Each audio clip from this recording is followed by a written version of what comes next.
Dallas Police Chief David Brown said today police recruits will resume driving training and testing in just 2 weeks. Now, the chief suspended the training more than a month ago after complaints of possible racism and special treatment for failing recruits. The Texas Commission on Law Enforcement and the Dallas Internal Affairs Division both have investigated. In a blog post to officers, here's how the chief described the scandal.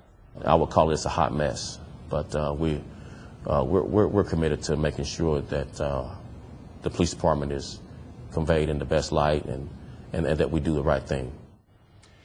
These two might describe it as more than a hot mess. Carolyn Henschel and Gene Hagan are both former longtime trainers. Carolyn's a 7-year police officer. Gene, 34 years in law enforcement, 17 as a cop, and then another 17 civilian working with the police force. Ms. Henschel quit the department several months ago. Mr. Hagan retired.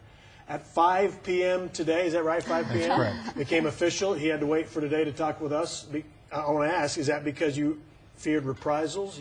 That's the word I got. You couldn't talk to us until you were officially retired. You were afraid somebody strike at you.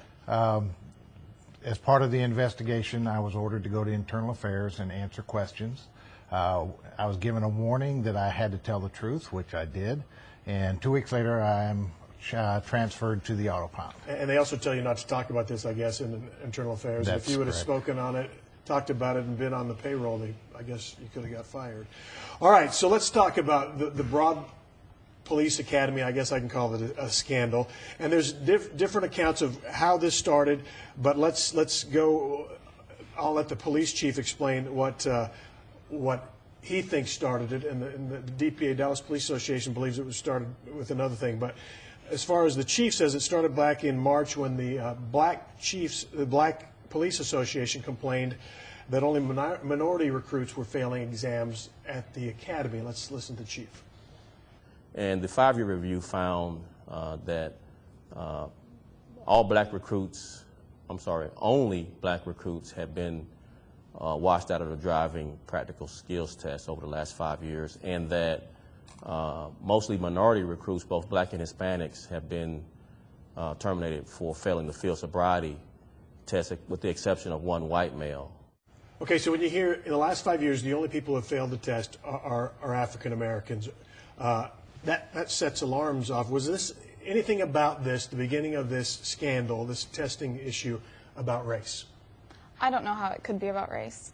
You know, when you have instructors that are every age. And you were an instructor. Yes, I instructed PVSC for approximately 4 years. Okay. When you have instructors that are every type of age, race, gender, you have multiple instructors instructing any recruit at one time. There is no way that it could be about race. Gene, agree? Agree, absolutely.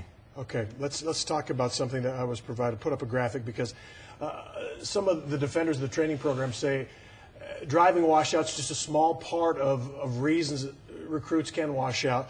Dallas Police Association complained that, gave me these numbers from the academy, racial breakdowns, all academy washouts, last 10 years, 50% of the washouts are white, 25% black, 25% Hispanic. Okay, so we talked about how the police said it started. Dallas Police Association complained that some students at the academy were being tested until they passed. Carolyn, you were out there. You were involved in some of the testing, and Gene, too, the recruits involved in here. Did that happen? Test until they pass? I can only speak for the first 2 tests. I think Gene could speak for more. I think in one particular case, there was a particular recruit that was giving more chances, more practice, more runs, more tests than any other recruit had ever been given in the past. This is recruit Taylor, and he eventually passed after his 5th test. As a matter of fact, one of the officers involved in scoring the 2nd test is still on administrative leave, Manny Sanchez. Tell me about the scoring of that 2nd test that's been talked about a lot. It's controversial. Said Senior Corporal Sanchez changed the scoring, and that's why he failed. You were part of that test.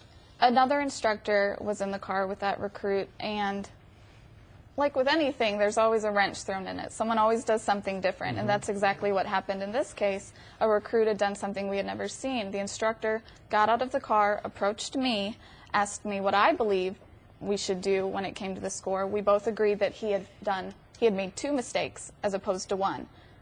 thus changing his score to what would be a failing grade. We both agree that's what would happen, just to make sure we were in the right thinking, since it did result in a failure.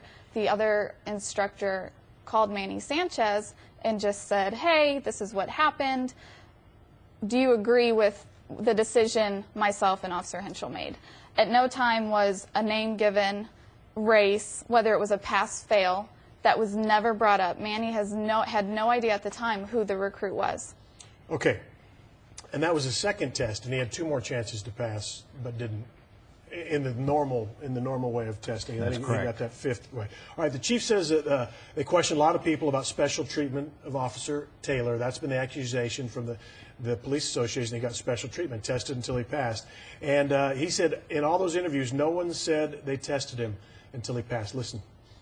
With the exception of one of the civilian managers at the academy who believed that a particular recruit had been tested a 5th time doing a remedial test that was directed.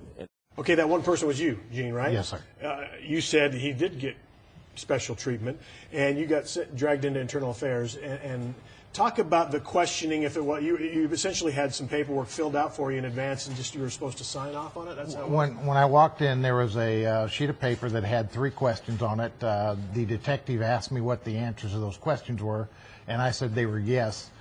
He immediately walked out of the room and never returned. A sergeant then came in and he asked me the same question, and then we began this discussion because he said the answer should be no, and I said the answer should be yes. And I finally asked him, am I going to write this or type it? And he said, type it. So I got up and walked around the table, sat down at the computer, and when I looked at the screen on the computer, it had my name at the top and my employee number. And your answers. And it had the 3 questions with the answers already answered as no.